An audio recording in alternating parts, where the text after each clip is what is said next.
नमस्कार दोस्तों, मैं हूं पवन और सुन रहे हो हिंदुस्तान हॉरर दास्तान पवन के साथ। दोस्तों, अगर आपने अभी तक मेरे चैनल को सब्सक्राइब नहीं किया है तो जल्दी से सब्सक्राइब कर ले और लाइक, शेयर और कमेंट करना ना भूले। और बिना वक्त गवाए आपको सीधा ले चलता हूं आज की कहानी जो है डरावने मिल का भूत। सन 1950 के दशक के एक गांव में एक बड़ा ही भूतिया मिल था। उसे बंद कर दिया गया था क्योंकि वहां कुछ अजीब अजीब घटनाएं घट रही थीं। गांव वाले इसे बड़ा ही डर के साथ देखते थे। गांव के एक युवक का नाम आदित्य था। वह बहुत ही साहसी और डेरिंगबाज था। एक दिन उसने अपने और दो दोस्तों के साथ, जिनका नाम अमोल, दूसरे का विकास था, उन्होंने सब साथ जाकर मिल खोलने का फैसला किया। वे सब ने तय किए कि रात को मिल में जाएंगे। रात के समय जब सब लोग मिल के यहां पहुंचे तो वे अपने हाथ में टॉर्च लेकर आगे बढ़े। मिल के गेट पर पहुंचकर आदित्य ने गेट खोलने का ट्राई किया, लेकिन गेट जम गया था। वे सभी थक गए। विकास ने अपने दोस्तों से कहा, हम इस मिल का गेट तोड़कर अंदर चेक करते हैं। वे जबरदस्ती से गेट को तोड़ने का ट्राई करने लगे और फिर गेट खुल गया। वे डर गए थे, लेकिन उन्होंने आगे बढ़कर मिल के अंदर जाने का फैसला किया। मिल के अंदर एक अजीब जगह थी जो बहुत ही भूतिया और डरावना था। वे सब धीरे धीरे आगे बढ़े और जैसे आगे गए तो एक रूम आया, लेकिन उसका भी डोर बंद था। अचानक उन्हें एक अजीब सी आवाज़ सुने आई, कौन है वहाँ? अमोल ने डर के मारे दरवाज़ा खोला और उनके सामने एक पुरानी महिला खड़ी थी जो बहुत ही डरावनी दिख रही थी। वह महिला उनसे बोली, तुम यहाँ क्या कर रहे हो?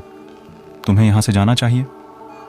आदित्य ने पूछा, कौन हो तुम और यहाँ क्या हो रहा है? महिला ने कहा, मैं यहाँ के राजा की रानी थी और यह मिल हमारा घर था, लेकिन कुछ गलतियों की वजह से हादसा हो गया।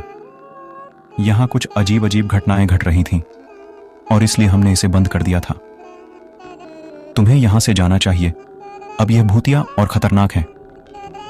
आदित्य और उसके दोस्त डर गए थे। वे महिला से माफी मांगने लगे और तुरंत मिल से बाहर निकले। वे गांव के पास लौटे और गांव वालों को यह सब सुनाया। लोग हैरान हो गए क्योंकि उन्होंने यह कहानी कभी सुनी नहीं थी।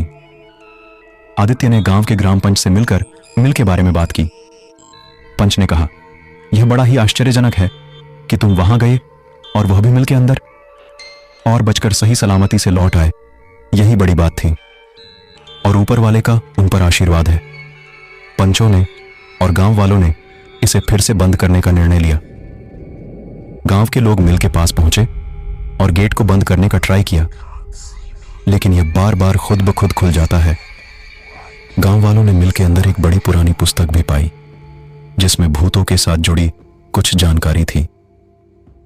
उन्होंने पुस्तक से पढ़ा कि मिल का पुराना मालिक जो राजा था, उसने यहां कुछ अजीब अजीब अनुष्ठान समाधान ढूंढना चाहिए।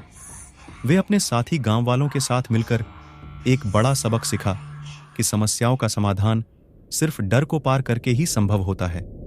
इसके बाद गांव वालों ने उस मिल को खुदाई के लिए छोड़ दिया और वहां से कुछ पुराने धरोहर भी प्राप्त हुई।